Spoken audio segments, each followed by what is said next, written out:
Dieu, viens à mon aide. Seigneur, viens vite à mon secours. Gloire au Père, au Fils, au Saint-Esprit, maintenant et toujours. Dans les siècles des siècles. Amen. Alléluia. Viens, Esprit Saint, Illumine nos cœurs, remplis-nous de ta paix. On nous murmure Abba. Dieu, Tu es notre Père, ô Dieu, toi notre force, vraie source vive. Viens,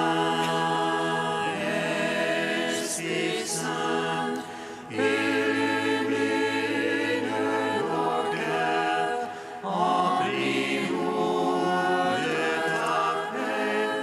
On nous murmure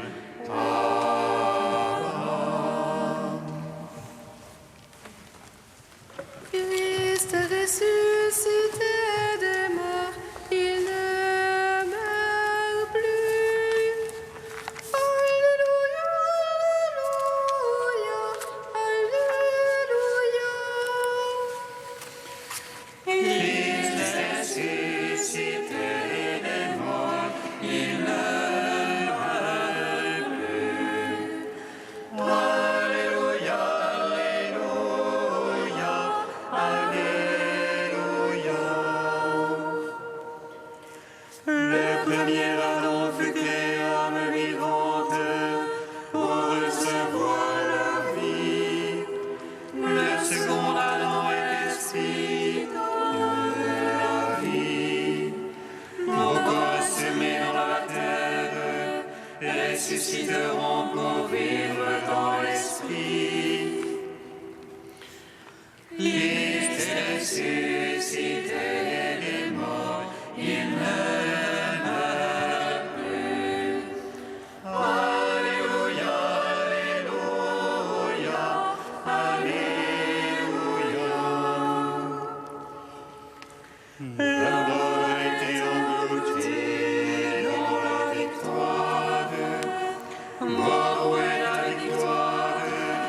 Mort, où est ton aiguillon? Rendons grâce à Dieu qui nous donne la victoire par Jésus-Christ ressuscité. Christ est ressuscité des morts, il ne meurt plus. Alléluia, Alléluia, Alléluia. Psaume 118, strophe 5. gloire à toi, Seigneur ressuscité. Par ta lumière, tu donnes la vie.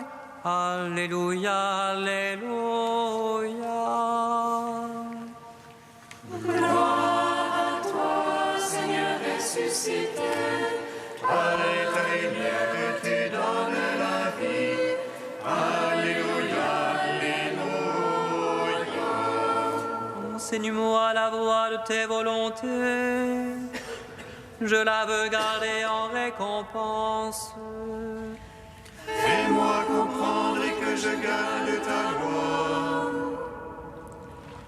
que je l'observe de tout cœur. Guide-moi au chemin de tes ordres, car j'ai là mon plaisir. Infléchis mon cœur vers ton témoignage, et non point vers le cœur. Garde mes yeux des images de rien. Vivifie-moi par ta parole. Tiens ta promesse à ton serviteur, et le vœu qu'on te craigne. Garde-moi pas de l'insulte qui m'épouvante. Tes jugements sont bienfaisants. Voici, j'ai désiré tes préceptes. Vivifie-moi par ta justice. Gloire au Père, au Fils, au Saint-Esprit, pour les siècles des siècles. Amen. Gloire à toi, Seigneur ressuscité, par ta lumière tu donnes la vie. Alléluia, Alléluia. Psaume 125. N'ayez plus peur, j'ai vaincu le monde. Alléluia. N'ayez plus peur, j'ai vaincu le monde. Alléluia. Quand le Seigneur amena nos captifs, nous étions comme en rêve. Notre bouche s'emplit de rires et nos lèvres de chansons. Et l'on disait chez les païens merveilles, que fit pour eux le Seigneur. Merveille que fit pour nous le Seigneur. Nous étions dans la joie. Ramène, Seigneur, nos captifs, comme torrents au désert. Les semeurs qui sèment dans les larmes moissonnent en chantant. On s'en va en pleurant. On porte la sentence. On s'en vient en chantant. On rapporte les gerbes. Gloire au Père, au Fils, au Saint-Esprit. Pour les siècles des siècles, Amen.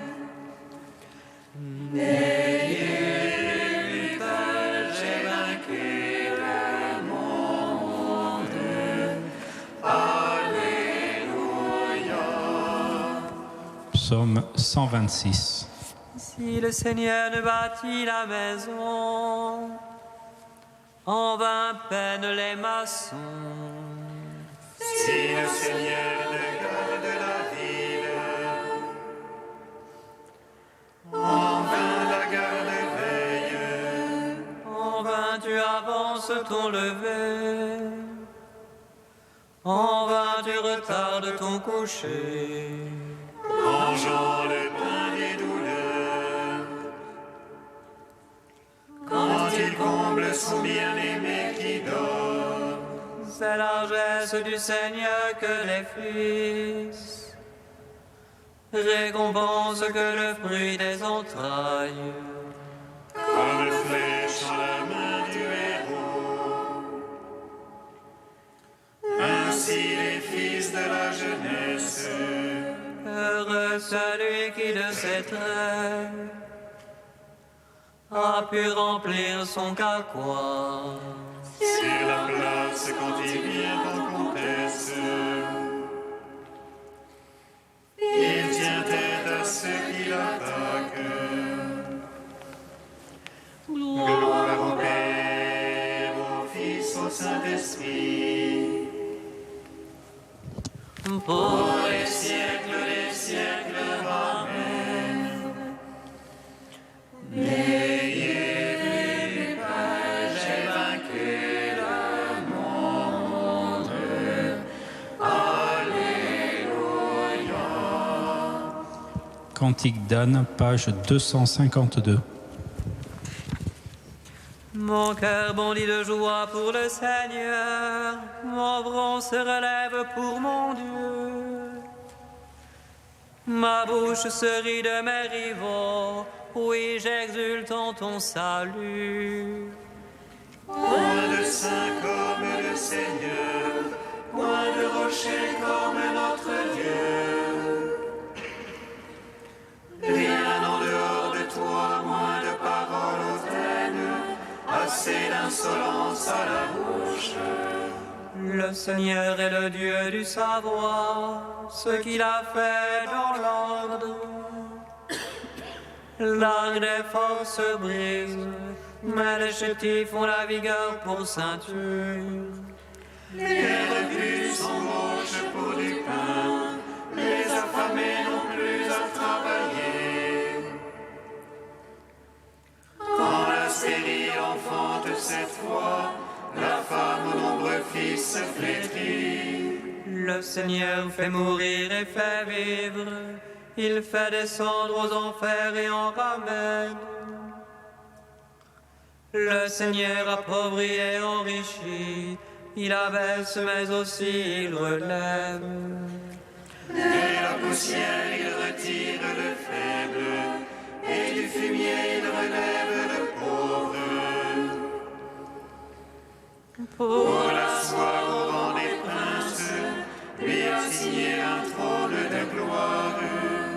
Car au Seigneur sont les colonnes de la terre, sur elles il a posé le monde.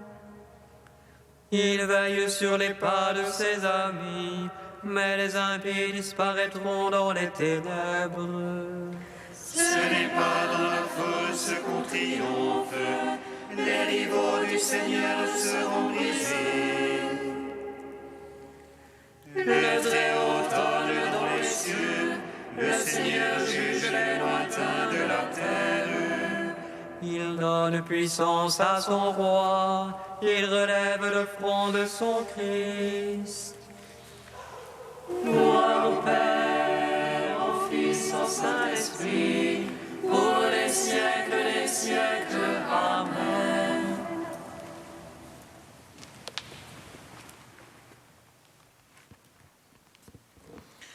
Du pape François, la joie de l'amour. La charité est serviable, elle n'est pas envieuse. Le mot Christeuetai, qui est unique dans toute la Bible, est dérivé de Christo, bonne personne qui montre sa bonté par des actes. Mais, en raison de son emplacement en strict parallélisme avec le verbe qui précède, il en est un complément. Ainsi, Paul veut clarifier que la patience indiquée en premier lieu n'est pas une attitude totalement passive, mais qu'elle est accompagnée par une activité, par une réaction dynamique et créative face aux autres. Elle montre que l'amour bénéficie aux autres et les promeut. C'est pourquoi elle se traduit comme serviable. Paul veut insister sur le fait que l'amour n'est pas seulement un sentiment, mais qu'il doit se comprendre dans le sens du verbe aimer en hébreu. C'est faire le bien. Comme disait saint Ignace de Loyola, l'amour doit se mettre plus dans les œuvres que dans les paroles. Il peut montrer ainsi toute sa fécondité et il nous permet d'expérimenter le bonheur de donner, la noblesse et la grandeur de se donner pleinement, sans mesurer, gratuitement, pour le seul plaisir de donner et de servir. Ensuite, on rejette, en tant que contraire à l'amour, une attitude désignée comme zéloi, jalousie ou envie. Cela signifie que dans l'amour, on ne peut pas se sentir mal à l'aise en raison du bien de l'autre. L'envie est une tristesse à cause du bien d'autrui qui montre que le bonheur des autres ne nous intéresse pas, car nous sommes exclusivement concentrés sur notre propre bien-être. Alors que l'amour nous fait sortir de nous-mêmes, l'envie nous porte à nous centrer sur notre moi. Le véritable amour valorise les succès d'autrui, il ne les sent pas comme une menace, et il se libère du goût amer de l'envie.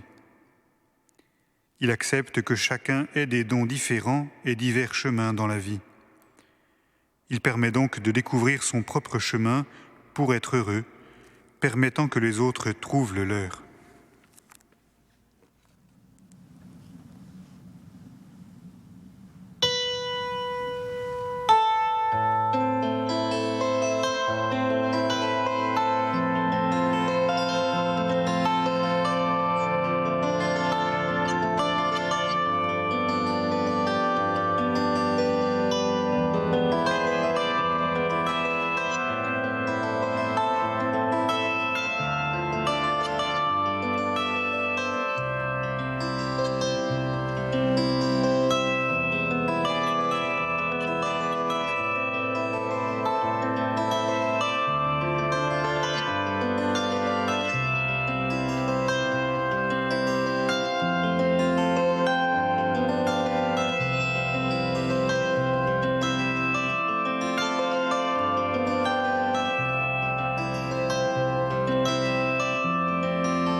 ressuscité, Alléluia. Sa lumière a resplendi, Alléluia, sur le peuple racheté par son sang. Oh, Alléluia. Christ est ressuscité, Alléluia. Sa lumière a resplendi, Alléluia, sur le peuple racheté par son sang. Alléluia. Ils traversèrent la Phénicie et la Samarie en racontant la conversion des païens. Christ est ressuscité, Alléluia. Sa lumière a resplendi, Alléluia, sur le peuple racheté par son sang. Alléluia. Lecture du livre des Actes des Apôtres. En ces jours-là, des gens venus de Judée à Antioche enseignaient les frères en disant « Si vous n'acceptez pas la circoncision selon la coutume qui vient de Moïse, vous ne pouvez pas être sauvés. » Cela provoqua un affrontement, ainsi qu'une vive discussion engagée par Paul et Barnabé contre ces gens-là. Alors, on décida que Paul et Barnabé, avec quelques autres frères, monteraient à Jérusalem auprès des apôtres et des anciens pour discuter de cette question. L'église d'Antioche facilita leur voyage. Ils traversèrent la Phénicie et la Samarie en racontant la conversion des nations, ce qui remplissait de joie tous les frères. À leur arrivée à Jérusalem, ils furent accueillis par l'Église, les apôtres et les anciens, et ils rapportèrent tout ce que Dieu avait fait avec eux. Alors quelques membres du groupe des pharisiens qui étaient devenus croyants intervinrent pour dire qu'il fallait circoncire les païens et leur ordonner d'observer la loi de Moïse. Les apôtres et les anciens se réunirent pour examiner cette affaire. Gloire et louange à toi, ô Dieu vivant. Gloire et louange à toi, ô Dieu vivant.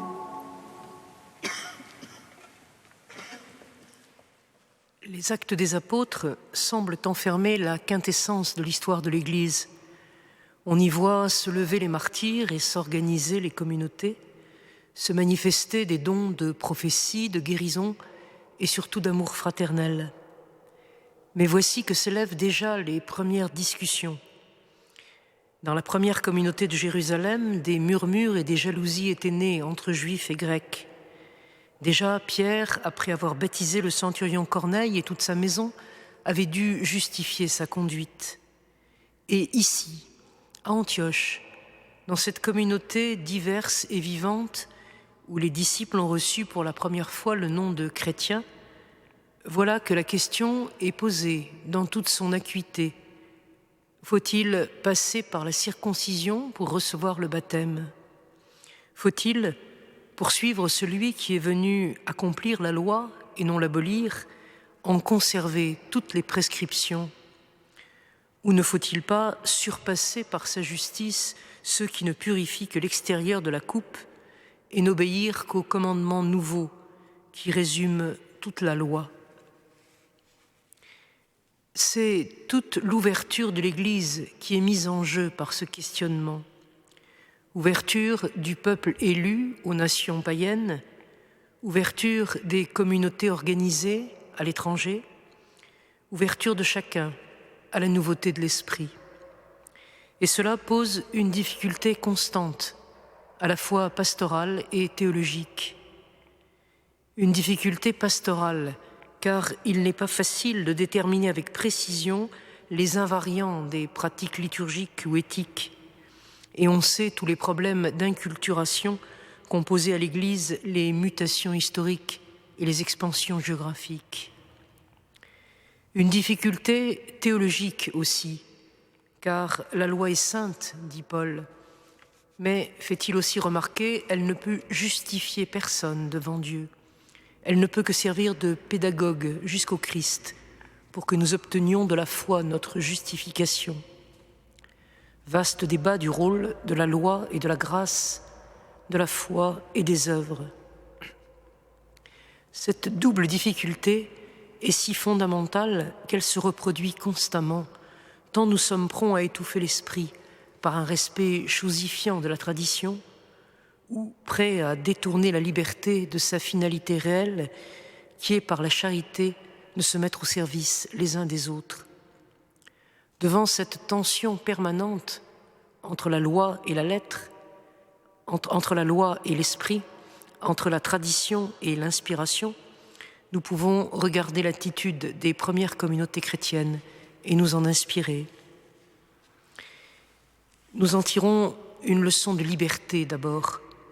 On peut être frère et ne pas tomber d'accord sur tout. On peut s'opposer au nom même de la vérité de l'Évangile. Liberté qui est le pouvoir donné par Dieu à l'homme de discerner et de choisir le bien. Et plus profondément, liberté des enfants de Dieu qui ne sont plus sujets de la loi, mais rachetés, non plus esclaves, mais fils. Une leçon d'unité ensuite. Pour résoudre le conflit, il faut monter à Jérusalem et se référer à l'autorité des anciens et des apôtres. Car la construction que vous êtes a pour fondation les apôtres et pour pierre d'angle le Christ Jésus lui-même. Une leçon d'espérance enfin, car on le voit, les difficultés ne font que rendre plus manifeste l'action de l'Esprit Saint qui suscite l'institution des diacres pour résoudre les dissensions entre juifs et grecs, qui emplit aussi les païens, qui garde dans la joie les églises traversées par les messagers d'Antioche et qui va conduire la première assemblée de Jérusalem. C'est pour que nous restions libres que le Christ nous a libérés, puisque l'Esprit est notre vie, que l'Esprit aussi nous fasse agir.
Fils de Dieu, ressuscité d'entre les morts, sauve-nous qui te chantons. Alléluia. Fils de Dieu, ressuscité d'entre les morts, sauve-nous qui te chantons.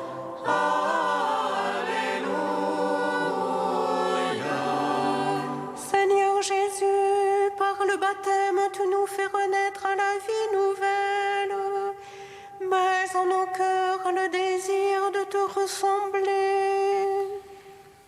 Fils de Dieu, ressuscité d'entre les morts, sauve-nous qui te chantons. Alléluia.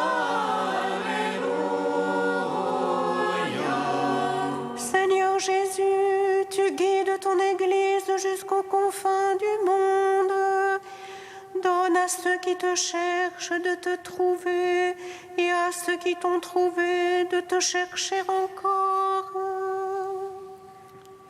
Fils de Dieu, ressuscité d'entre les morts, sauve-nous qui te chantons. Alléluia. Seigneur Jésus, tu réjouis ton Église par ta présence. Accorde à tous les membres de ton corps de mener jusqu'au bout le bon combat de la foi. Fils de Dieu, ressuscité d'entre les morts, sauve-nous qui te chantons. Alléluia.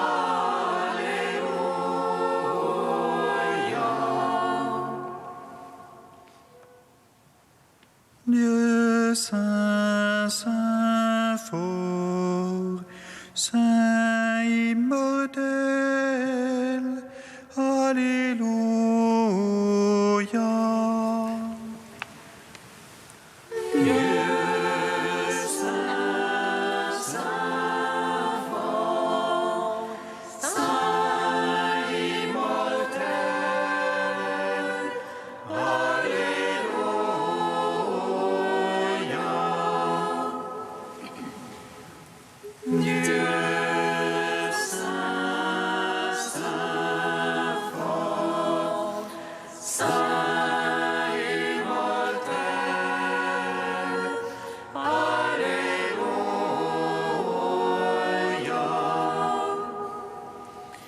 Gloire au Père et au Fils et au Saint-Esprit, maintenant et toujours et dans les siècles des siècles. Amen.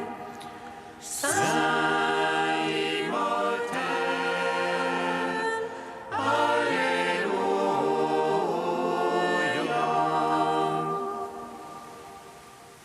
Dieu saint, saint fort, saint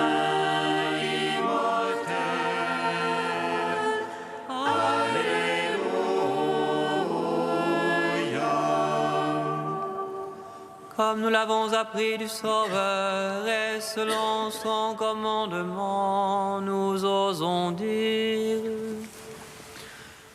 Notre Père, qui es aux cieux, que ton nom soit sanctifié, que ton règne vienne,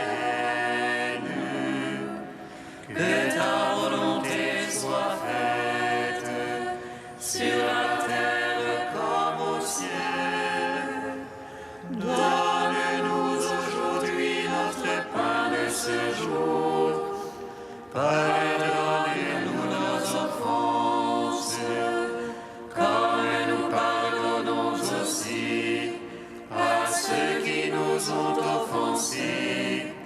Et ne nous soumets pas à la tentation, mais délivre-nous du mal. Car c'est à toi qu'appartiennent le règne, la puissance et la gloire pour les siècles des siècles. Amen.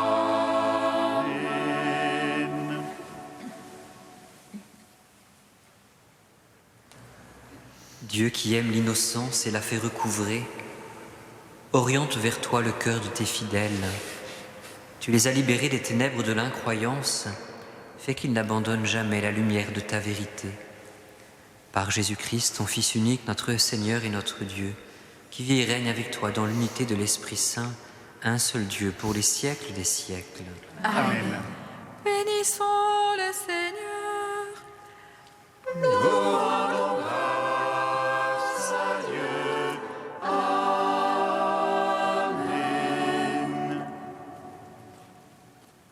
Regina Celi, Letare, Alleluia, qui